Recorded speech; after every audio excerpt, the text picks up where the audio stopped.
Мээримдүү жана ырайымдуу Алла Тааланын аты менен баштаймын. Манас ТВда куттуу Рамазан берүүсү алып баруучу кызматта мен Уланбек Калмырза уулу. Саламатсыздарбы? Кымбаттуу көрүүчүлөр, дагы бир жолу бүгүнкү туткан орозоңуздар кабыл болсун демекчимин.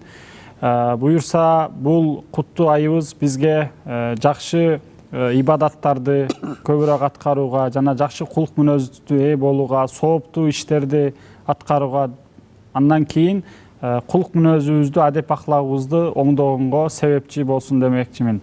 Албетте Рамазан айы өзгөчө ай. Бул Рамазандын ичинде толтура, ичинде берекелер бар, шарапаттары бар. Анан Рамазандын дагы бир негизги өзгөчөлүгү десек, бул ошол Рамазан айында Кур'ан-ы Карим бизге вахий болуп пайгамбарыбызга түшүп баштагандыгы үчүн дагы өзгөчө бул ай болуп эсептелет. Мына ошол Рамазан айында Кур'ан окуунун, Кур'ан жаттоонун фазилети, анан кийин ошону Кур'анды бат жаттоонун, аны сактоонун ыкмалары жөнүндө бүгүн биз сухбат кылабыз. Бизге Манас университетинин теология факультетинде ага окутуучу жана ошондой эле теология факультетинин практикалык мечити болгон Абдул Керим Сатык Бурахан мечитинин башкы имамы, Куранды толук жаттаган хафыз устазыбыз, карыкебиз Сабыр Мураталиев агай келип отурат. Кош келипсиз агай. Кош келдик. Агай, сиздин дагы Рамазан айыңыз кут болсун. Деги эле бул Рамазан айы биздин ошол башка айлардан, албетте ар бир момун мусулман үчүн Куран менен болгон мамилеси ар дайым актуалдуу болуш керек, бирок өзгөчө бул Рамазандын шарапаты, Рамазандын берекеси менен ушул Куранга болгон мамилебиз аябай мындай активдешкен өзгөчө бир айда турабыз да. Анан деги эле жалпы мындай киришүү иретинде Куран окуунун, Куран үйрөнүүнүн кандай артыкчылыктары, фазилеттери бар, ушундан айтып берсеңиз. Ошол эле биздин биринчи булак болгон Кур'ан-ы Каримден жана пайгамбарыбыздын хадистеринен, осуяттарынан.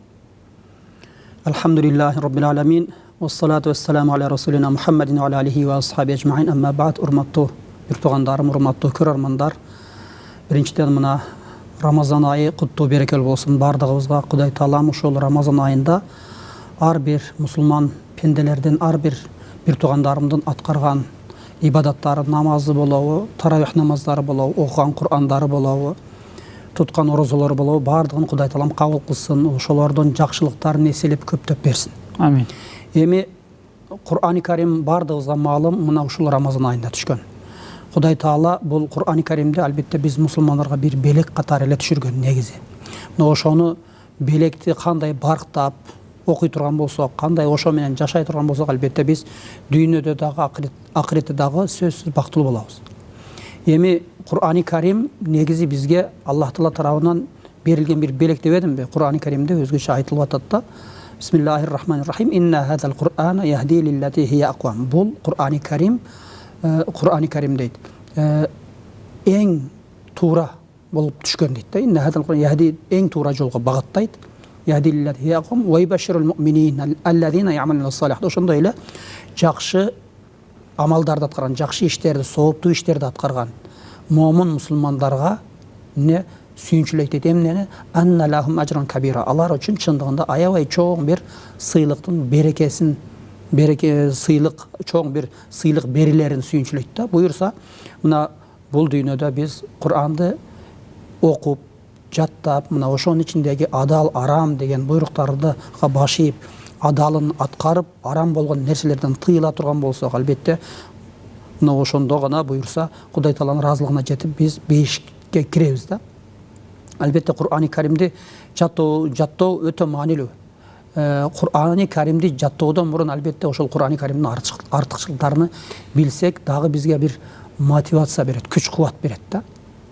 Мисалы Кур'ан-ы Каримде бир Фатыр сүрөсүндө мына Аллах Таала айтып атат: Бисмиллахир-рахманир-рахим. Инналлазина ятлуна китабаллахи. Чындыгында Аллах Тааланын китебин окугандар, тилават кылгандар. Ва акамус салата. Ошондой эле Аллах Таала буйрган намаз оку деген буйрукту аткаргандар, намаз окугандар. Ва анфaqu mimma razaqnahum. Ошондой эле Аллах Таала тарабынан берилген ырыскылардан, биз берген ырыскыларды не жашыруун түрдө болсун, жарыят түрдө болсун, мына ошол инфак кылгандарга дейт Аллах Таала. Ошолор яржуна тижаратын лан табур. Алар эч качан баягы банкрот болбой турган, эч жоготууга учурабай турган бир сооданы үмүт кыла берсин дейт да. Лиуафиахум уджурахум ва язидахум мин фадли дейт. Аларга ошол алардын сыйлыктарын, белектерин биз беребиз дейт да. Ошондой эле Алла Таала өзүнүн фазлы карамы менен өзүнүн байлыгынан дагы арттырып берет деп атат да. Мына ошондуктан бул Кур'ани Каримди окуу өтө маанилүү. Кур'ани Карим пайгамбарыбыз саллаллаху алейхи ва салламда хадисинде айтып атпайбы? Хайрукум ман таалламал Кур'ана ва алламаху дейт да. Силердин эң жакшыңар бул Кур'анды өзүңөр окуп үйрөнүп, андан кийин башкаларга үйрөткөнүңөр дейт да. Эң биринчи албетте өзүбүз үйрөнүшүбүз керек экен. Андан кийин башкаларга үйрөтсөк, бул эң жакшылардын катарына кошулат экенбиз да. Ошондуктан бул Кур'ани Каримге өзгөчө маани бериш керек. Мындан башка дагы хадистер бар. Азирети пайгамбарыбыз айтат, бул Азирети Усмандан болуш керек. Ошондой эле башка бир хадистерде дагы айтылат. Ким Кур'ани Каримден бир нерсе аят же сүрөлөр билбеген киши бул бузук үйгө окшош деп атат да. Адам Куранды окуган сайын өзүн өзү руханий жактан дагы тазалайт. Ошондой эле Кудай Таалам ал кишиге жакшылыктарын берет да. Албетте бул Кур'ани Каримди окуганда, мисал хадистерде дагы айтылат да, бул Алла Тааланын китеби дейт. Бул Кур'ани Карим силерден мурунку үммөттөргө үммөттөр жөнүндө кабар берет, ошондой эле кийинки доорлор жөнүндө дагы кабар берет дейт да. Биз ошол мурунку үммөттөрдүн тарыхын үйрөнүп отуруп, биз келечегибизге жакшы жолдор менен жүрүп, жакшы кадам таштай алабыз, ишенимдүү кадам таштай алабыз, өзүбүздүн каталарыбызды, кемчиликтерибизди оңдоп отуруп. Ошондуктан бул Кур'ани Каримди окуу бул эң биринчи Аллах Тааланын алдында мартабабыз бийик болот. Ошондой эле бул дүйнөдө дагы хадистерде айтылат да, алымдар канча Кур'ани Каримди окуса дагы ага тойбойт дейт да. Кур'ани Каримди мисалы азыр дүйнө жүзүндө канча китеп болсо дагы эч бир китеп Кур'ани Каримдей окулбайт да. Себеби Кур'ани Каримди жөн эле Куранды жаттаган бир кишиден сурасаңыз, мындай окуганыңда тажайсыңбы десең, жок дейт. Тажабайм дейт. Албетте бир күндө 20 бет, 30 бет, 40 бет, 50 бет, 100 бет окуйт, бирок чарчайт.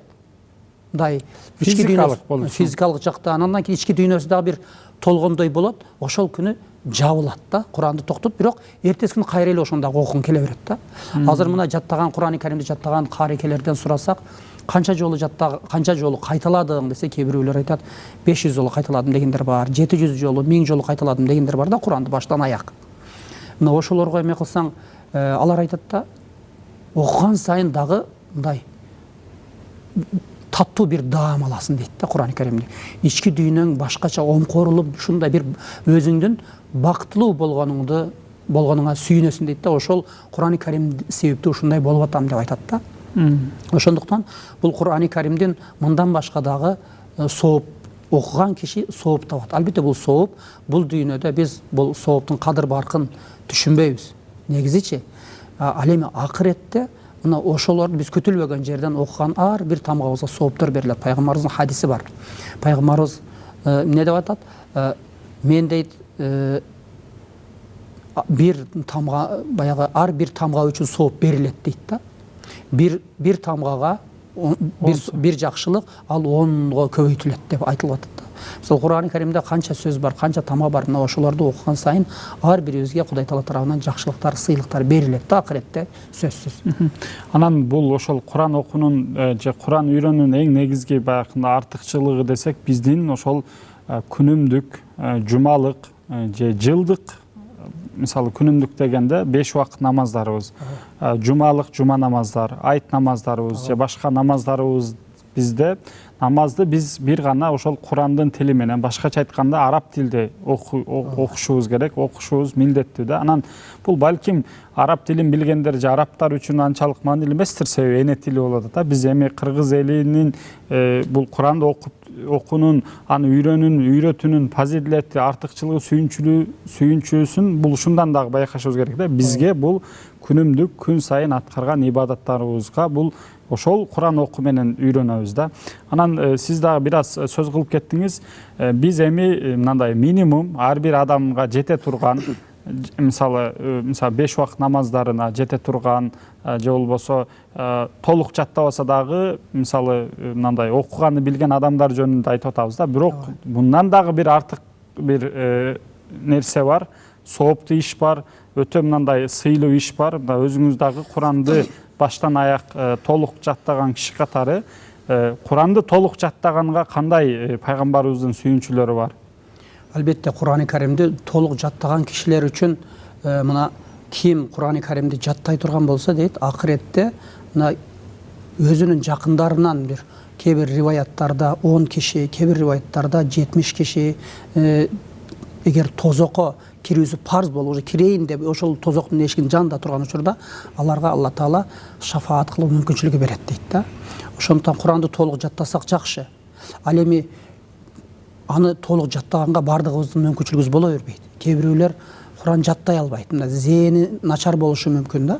Мына алар албетте өзүнүн күнүмдүк ибадаттары үчүн, намазы үчүн, намазы үчүн, ошол таравих намаздарды окуу үчүн керектүү сүрөнү жатташ керек да.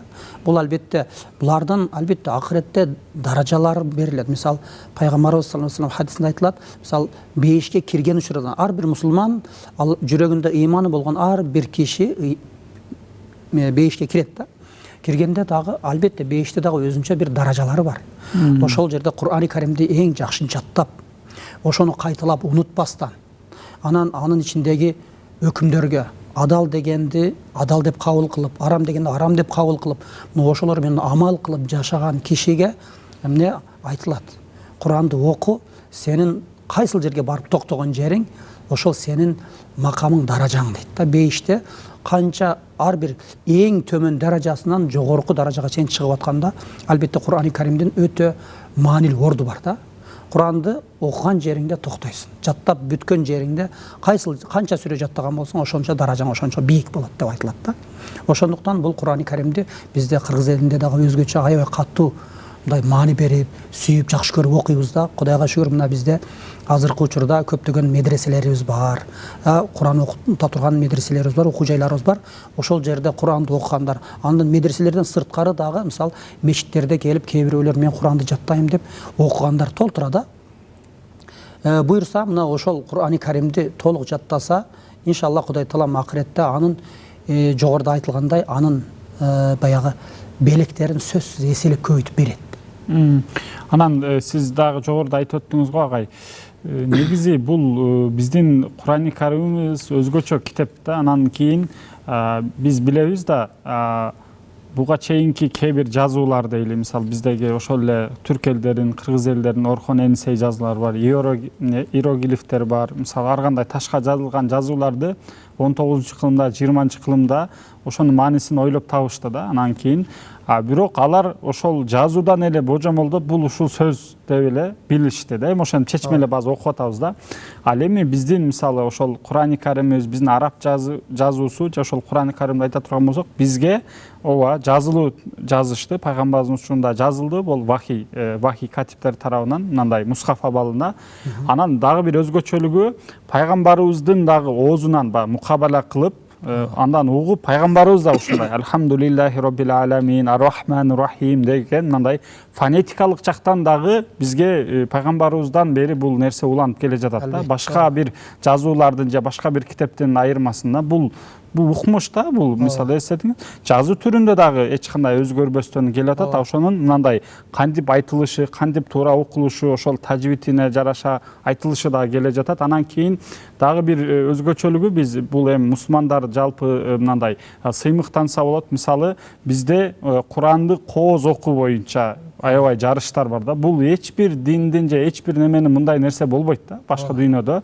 Бул бизде кооз окуу боюнча. Анан кийин ошол Куранды толук жаттоо боюнча баягы 30 пара деп коет го. Ошол бир мусхафты толук жаттоо боюнча дагы эл аралык деңгээлде, республикалык деңгээлде, же бир областтык деңгээлде, шаардык деңгээлде, ар бир мечиттик деңгээлде ушундай жарыштарды өткөрөт. Бул дагы мисалы биз мисалы мусулмандардын бир өзгөчөлүгү да. Мисалы социологиялык жактан, маданий жактан караганда дагы бир мындай өзүбүз сыймыктана турган, өзүбүз кадырын биле турган бир өзгөчө бир китебибиз бар дегендейчи. Кудайга шүгүр. Анан бул айттыңыз, эми Куранды окуунун фазилети бар, албетте намаздарыбызды окуйбуз, бирок Куранды толук жаттагандыгын дагы бейиштеги даражасын айтып өттүңүз. Жана ошондой эле көптөгөн өзүнүн жакындарын тажы кийгизет деген да хадистер бар, шабат кылат деген. Эми азыр акыреттечи мисалы ойлосок, мисалы ошол эле Курани Каримдин пайгамбарыбыздын хадистеринен карап көрсөк, акыретте ар бир сооп да аябай маанилүү да. Ар бир себебичи ал жерде эсеп кылсак баардык нерсең баягы бирөөнү алдап кете албайсың. Ар бир сооп маанилүү, бирок ошондой жерде дагы ошол Куранды толук жаттагандар өзүбүздүн жакындарыбыз, балдарыбызбы, ата энебизби сөзсүз бир мындай шапатка келет дейт да. Анан демек баардыгы ошол Куранды толук жаттагысы келет да. Эми ушул Куранды толук жаттаганга кандай мындай ыкмалар бар агай? Баарыбыз жаттай алабызбы? Же кайсы жаштан баштап жатташ керек? Мисалы бир 20-30 жаштан кийин дагы ушундай Куранды толук жаттап кары хафыз боло алабызбы? Же сөзсүз эле баягы жаштайыбыздан тил кателекте жатташыбыз керекпи? Ушул ыкмаларын, методдорун айтып берсеңиз. Бул негизи жаш менен чектелбейт. Эң биринчи башында албетте ар бир адам өзү умтулуп аракет кылса эле Кудай Таалам ал жагынын берекесин берет. Жакында эле 90 жаштагы апабыз мына Куранды баштан аяк жаттап бүтүрдү деди да. Албетте аны көбүрөөк окуган сайын Кудай Таалам ага жеңилдик кылат да. Валакад яссарнал Кур'ана лиззикри фахал мин муддакир дейт да аятта. Бул Курани Каримди биз жеңил кылдык деген сөздү Алла Таала бизге жатташ үчүн жеңил кылып коюптур. Албетте эми биринчи Курани Каримди оңой жатташ үчүн Курани Каримди сүйүш керек. Кантип сүйөбүз? Албетте бул Азирети пайгамбарыбыздын хадистерин окуйбуз. Бунун маанилерин окусаң дагы түшүнөсүң дагы, сүйүнөсүң да, ушунчалык баалуу бир нерселер айтылып атканын байкайбыз да. Маанисин түшүнүп окусак, бул өтө маанилүү да. Мына жакында бир медресеге барып келдим, ошол жерде маани араб тилин билген бир жигит айтат, 2 айда Куранды баштан аяк жаттап бүтүрдү дейт да. Кандай дегенде, ал медресе окуган, маанисин түшүнүп, жаттап бүтүргөн экен да. Бул маанисин билип жаттаган дагы кызыктуураак болот да. Албетте биз жаңы келген учурда эми мен өзүм 17 жашта келгенмин, ошо менен баштап туруп, мына 3 жылда умтулуп аракет кылып, 3 жылда жаттап бүтүрдүм да. Но ошол мезгилде караймын, биз Курандан маанисин билбейт элек. Жөн эле үйдөгү алган мотивация менен келгенбиз да. Үйдө эмне? Үйдө атам, апам мына ушундай жакшы бир эмелерди айтат эле да. Мисалы Куранды жаттаган кандай жакшы, же болсо башка бир Куранды жаттаган бирөөнү айтып туруп, мына ушул киши Куранды жаттап туруп аябай кандай мыкты жигит экен десе, биз мына ошондой ата энебиздин бизге багыты менен ушинтип Куран жаттап кеттик да. Анан келгенден кийин албетте устаздарыбыз бизге бир багыт көрсөттү да. Оңой жаттоонун жолу кандай? Мисалы бизде өтө жакшы ыкма бар эле. Бул ар бир паранын аяк жагынан бир беттен жаттап бүтүрөт элек да. Ар бир айда аягына жетесин да, 1 айда күндө окуганда. Анан экинчи кайтып келгенден кийин ошол ар бир паранын акыркысы 20 бет. Бир жолу бардың, кайтып келгенде 19 бетке түшөсүн, 20 бет менен кайталап бересиң да. Андан кийин барып ар бир мисал 19-20, андан кийин 39 менен 40, андан кийин анан ошол 59 менен 60 деп ушул беттер жаттайсың, 2 бет. Эски бетиңди кайталап бересиң, жаңы бетти жаттайсың 1 беттен. Кеминде 1 бет жаттай ала турган киши бул тезирээк бүтүрөт деген сөз да. Ал эми 5 катардан, 3 катардан жаттаса деле болот андагы, бирок ал анын жаттап бүтүрүү убактысы бир аз узакка созулуп калат да. Бирок бул жерде эң негизгиси баягы аракеттен берекет дегендей аракет кылыш керек да. Бул жерде баягы үмүтсүз болбош керек. Эми Кудай Таалам бардыгыбызга бир акыл берди, мээ берди. Жаттай албайм дегендерге көп деле мындай эмете албайм да менчи. Бул ыхлас коюп эле аракет кылса, мындай отуруп сабырдуулук менен окуса эле жаттай алат да. Бизде азыр дагы азгыра турган нерселер көбөйүп калды, айрыкча телефон. Телефондон кирип YouTube'га киребиз, Instagram деген нерсе бар, Facebook деген нерсе бар, ошолорго кирип дагы өзүбүздүн убактыбызды өлтүрүп алып атабыз да. Мына ошондой нерселерден тыйылыш керек. Негизгиси сабырдуу болуп, ошондой ортодон келип бизди башка жолго буруп кете турган нерселерден алыстырып эле аракет кылсак жаттайбыз да. Мисалы биз жаттаган учурда бизде жаттаган балдар бар эле, бир бетти бир 30 жолу, 33 жолу жаттаса эле, окуса эле жаттап койгон балдар бар эле да. Аябай мээси, зени күчтүү. балдар бар эле да. А кээ бирөөлөрүбүз эми бир бетти бир күндө, 2 күндө, 3 күндө жаттайт эле башында. Андан кийин Кудай таалам жеңилдик берди, аракет кылып отуруп, мына натыйжада ушундай жакшы бир Куранды жаттап бүтүрдүк да. Буну дагы мен өзүмчө айтам, бир ийгиликке жеттим Куранды жаттоо жагынан деп ойлойм да. Ошондой. Ошол сыяктуу ыкмалар өтө көп. Азыр дагы ыкмалар көбөйүп баштаптыр. Мына дагы бир кече жакында бир устаздан уктум, айтат, бир айда жаттап бүтүрсө болот деген сыяктуу биремелер дейт. Албетте алардын өзүнчө бир бышыкташ керек. Алар бышыктабай эле бир сыйра жаттап бүтүрүү дагы бир ийгилик болуп эсептелет деп ойлойм да. Анан жаттап бүткөндөн кийин кайталап, акырындап бышыктап жүрсө болот да. Демек, бул жердеги мисалы ошол эле мисалы башка тарыхтагы хафыздардын же башка алымдардын деле өмүр таржымалын карасак, мисалы кээ бирлери 40 жашта баштагандай да. Албетте. Кээ бирлери 30 жашта мисалы же 35 жашта. Анан албетте эң баягы тил кателектерде өзгөчө бир мындай дагы 20га чейин балким 18ге чейин дагы жаттаса бир аз мындай жеңилирээк болобу. Анан анысынан мисалы айтышат го, өзгөчө ислам дүйнөсүндө бир сөз бар го, Куран Маккада же болсо ошол Хижазда дейли, Хижазда вахий болуп түштү. Андан кийин эмеде Стамбулда, азыркы Түркияда жазылды аябай кооз мусхафтарга. Ал эми Мысырда, Египетте жатталды, окулду, жатталды депчи. Анан мисалы ошол Египетке, Мысырга барган, мисалы биздин мекендештерибизден да сүйлөшүп калсак, алар жаштайынан эле ар бир адам, ар бир баласы эле хафыздай да. Анан кийин алар көбүнчө дейт жаш кезде жаттатып оюноп атпайбы 12-13 жаштарда. Ойноп жүрүп, ойноп мисалы ошол нерселерди аткарып деле жаттап коет экен да. Балким ошол учурда бир аз эффективдүү болот окшойт анда. Албетте кичинекей учурда оюң таза, башка нерсе менен алектенбейсиң. Мен мынау акча табышым керек, үй бүлө багышым керек, же болбосо дагы мондай нерселерди кылышым керек деген ой жок. Кичинекей только проблемаң эле бир оюн эле да. Ошону оюн менен салыштырып отуруп балдарды үйрөтүп койсо болот да. Мисалы, жөн эле бир азыр дуаларды кылдырып жаттатып атпайбы, күндө эле үйдө отуруп алып эле жөн эле кайталап кое беребиз да. Аз эле нерселерди, аз эле сүрөдөн бир сүрөнү, Ихлас сүрөсүн кайталап отуруп эле жаттап алат да. Же болбосо Фалак нас жөн эле күндө бир жолу отуруп, кана бирге окуйбуз, Куран окуйбуз, келгиле деп туруп эле кыскасын тажатпай эле кыска сүрөлөрдөн күндө окуп отурсак, ошол кайталап отуруп эле ошону жаттап коет да балачы.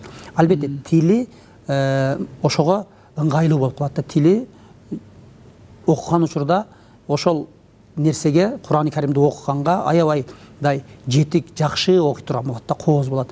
А эгер жок жаштыгында үйрөтпөй турган болсо, кичине чоңойгондо өзүнүн каалоосу менен окугандар бар.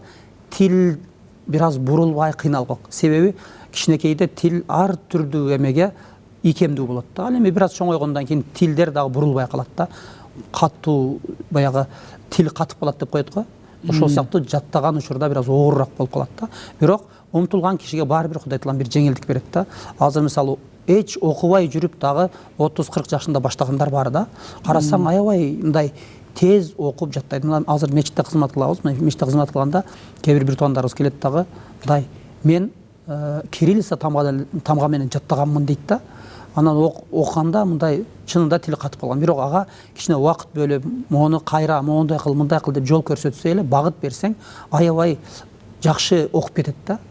Кыйналбай, оңой жаттап окугандар бар да. Азыр мына бизге келип атат анчамчылар, мындай карап туруп 25-30 жаштага чыгып калган жигиттер келет. Мисалы, нолдон баштаган, сүйүнөт да, мен ушуну жакшы үйрөнүп калдым деп сүйүнөт да. Ошондуктан бул ар бир адамдын жакшы ниети, анан Кур'анга болгон сүйүү мухаббат болуш керек экен да. Ошону мүмкүн болсо үйдө ар бир ата эне кичинекейинен балдарына ошондой нерселер, жакшы нерселерди сүйлөп айтып берип отурса, бала дагы ошол жака мындай бурулат экен да. Мисалы биз кичинекейбизде бизге албетте үйдө ошол атабыз, апабыз ошентип отуруп ошондой нерсени жаттай турган болгонбуз да, мындай үйрөндүк да ошогочу.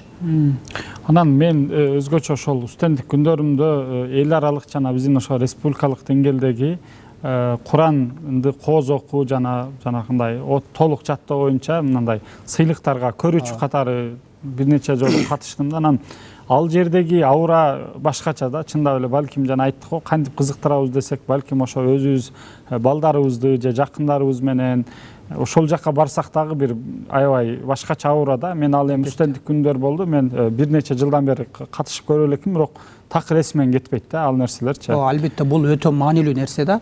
Эми бул дүйнөдө бардыгы бир материалдык нерсени алгысы келет, акча алгысы келет, же болбосо башка бир буюмдарды алса, ал дагы ага мындай азыркы тил менен айтканда мотивация болот да, дем берет, күч берет да. Мен жаттаймын, мына ошону биринчини алам деген сыяктуу эмелер болот да. Мисал биз окуп жүргөн учурда ошондой жарыштар болуп, мына биздин медреседен Абдурахман деген бир каракебиз биринчини алып, аябай сүйүнгөнбүз да, медресе боюнча бардыгы сүйүнгөнбүз да, биздин медресе биринчини алды деп. Ошол сыяктуу эмелер болсо жаштарды дагы мындай өгүттөйт элек да ошол эмеге.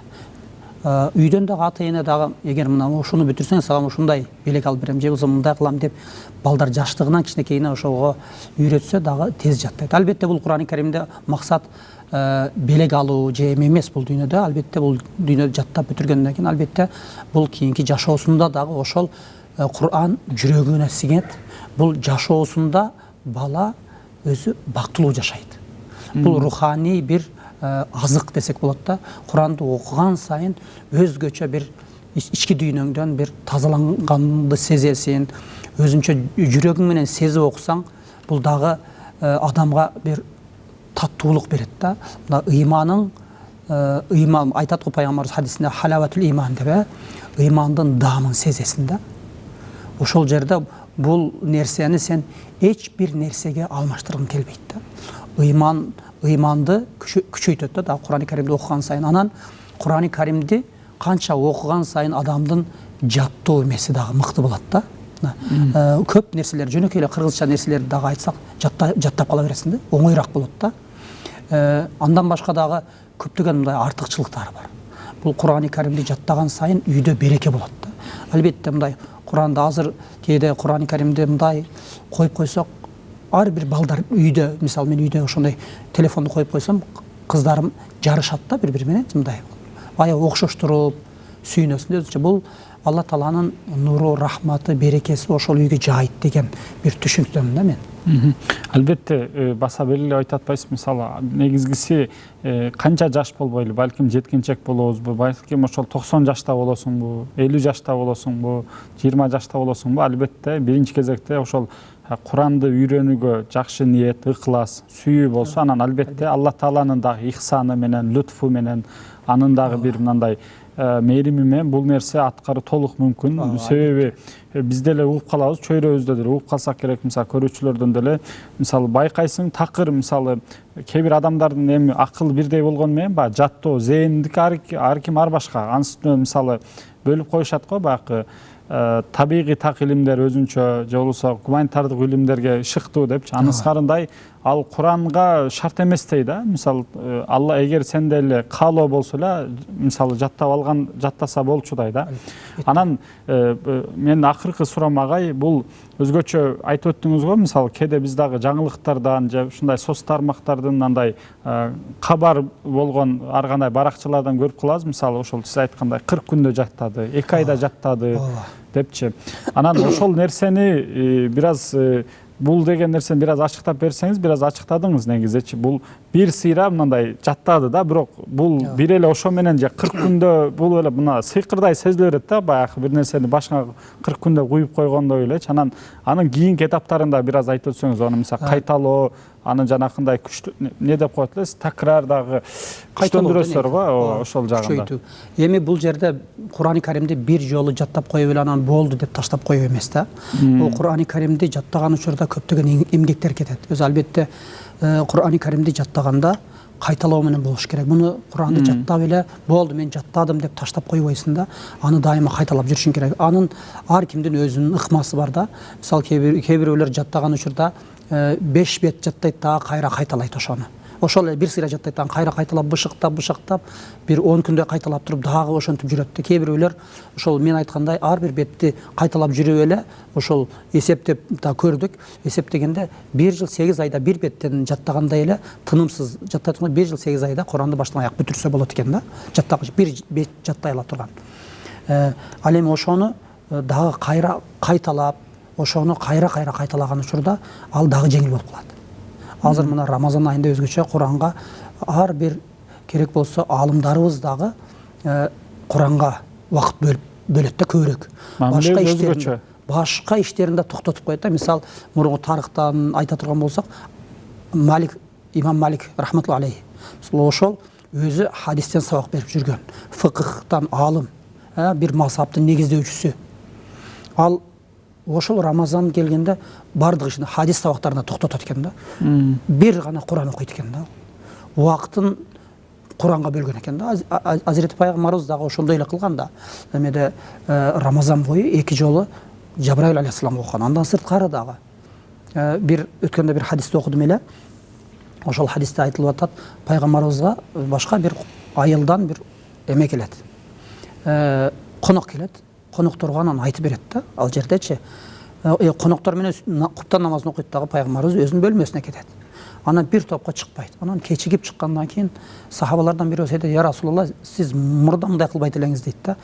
Куптан намазынан кийин барып, үйдө бир аздан кийин дагы кайра чыгат элеңиз. Бүгүн бир топко чыкпадыңыз, көп убакытка чейин чыкпадыңыз. Себеби эмне дегенде пайгамбарыбыз айтат: "Ооба" дейт. "Мен өзүм үчүн белгилүү бир Кур'ан-ы Каримден белгилүү бир 100 хизб деп коет. Бөлүк өзүм үчүн мындайча айтканда сабагым бар" дейт да. Ошону окуп бүтүрмөй чыккым келбеди деп айтат да. Анан эртеси күнү баягы коноктордон бирөөсү ошол сахабалардан сурайт да. Ошондой пайгамбарыбыз кылгандай силер дагы кыласыңарбы деп сураса, албетте дейт. Биз дагы ошол Куранды 7ге бөлүп окуйбуз дейт. Биринчи окуганда Фатиха, Бакара, андан кийин Алимран сүрөсү, андан кийин Ниса сүрөсү дейт да. Ошол 4 эле сүрөнү эсептегенде бул 100 бет да. Bir күндө ошону 100 бет окуган экен да аларчы. Ошентип отуруп, аны 7ге бөлүп, 7 күндө бир Куранды баштан аяк окуп турган экен да. Ошондуктан бул Кур'ан-ы Каримге канча көп окуган сайын Кудай Таала ошого жеңилдик кылып кое берет да.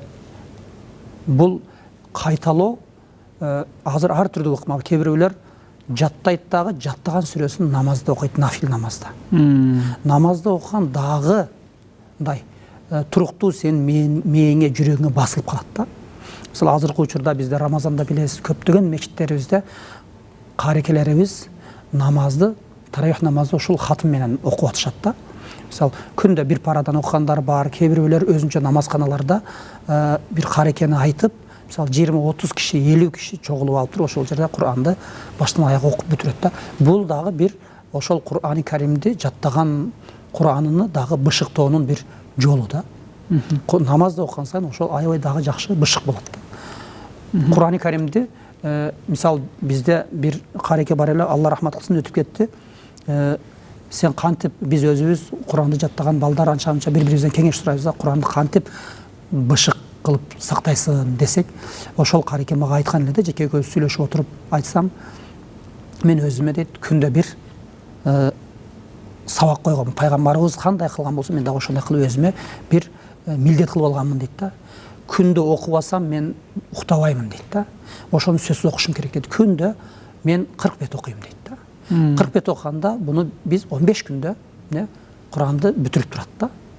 15 күн сайын Куран бүтүп турат.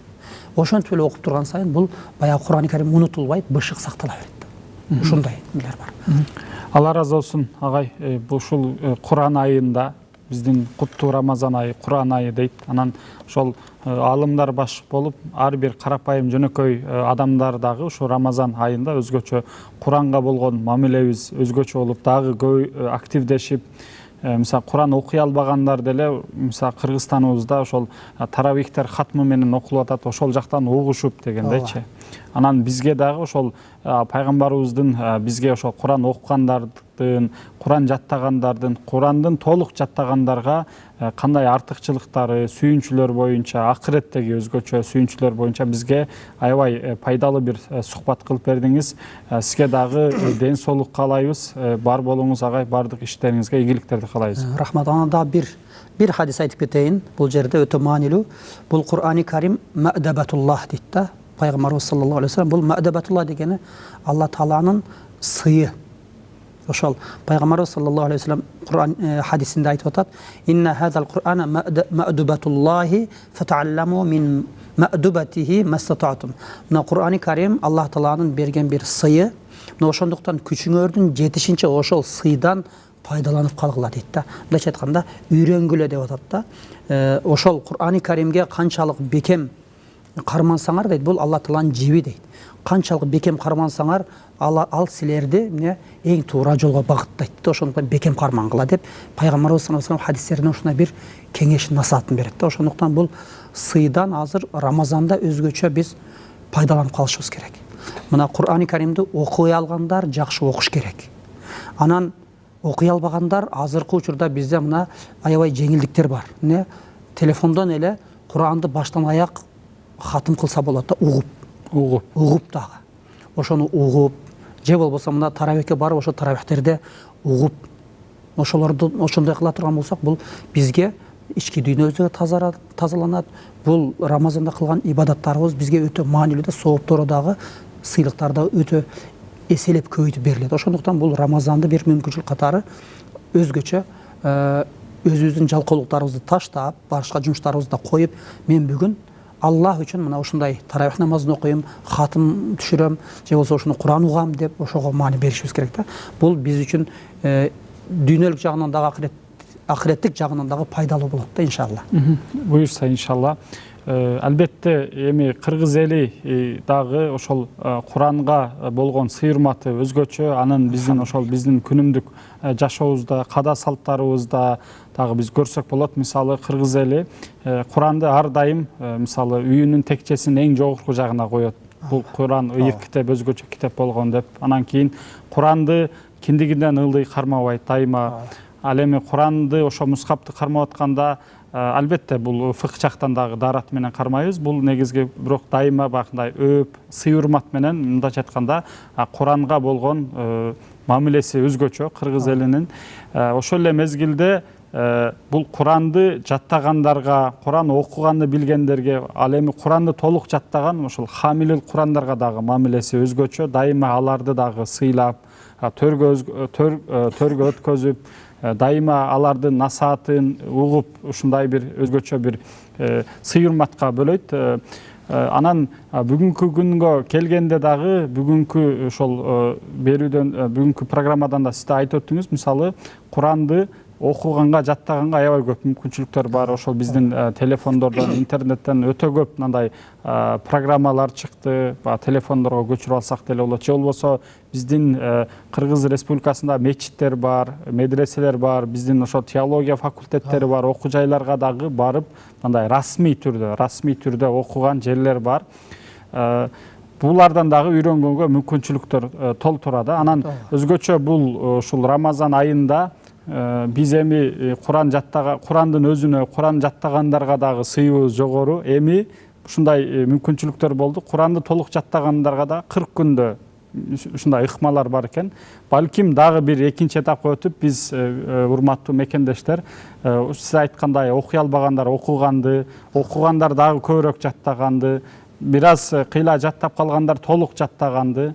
Анан эң негизгиси ошол Курандын баалуулуктары менен жашап, ошо Курандын ичиндеги буйруктарды аткарып, тыюуларынан тыйылып, туура жашаганды бизге мындайча айтканда убагы келди болуш керек. Буюрса баарыбызга ошол Куранды окуган, окуткан, жаттаган, жаттатырган, Куран оккандарды сыйлаган адамдардан кылсын. Буюрса иншалла ошол Куран жаттагандар, же болсо жакындарыбыз Куран жаттаган жакындарыбыз болсо, акыретте ошол пайгамбарыбыз менен биргеликте шапаат кылуу насип болсун, заманыбыз тынч болсун. Буюрса ушул Рамазан айы баарыбызга Куранга болгон жаңы багыттарды, жаңы максаттарды ишке ашырууга бир себепчи ай болсун деген изги тилектер менен бүгүнкү куттуу Рамазан берүүнү жыйынтыктайбыз. Алып баруучулук кызматта мен Уланбек Калмырзалуу болдум. Эмки программадан көрүшкөнчө сак саламатта туруңуздар.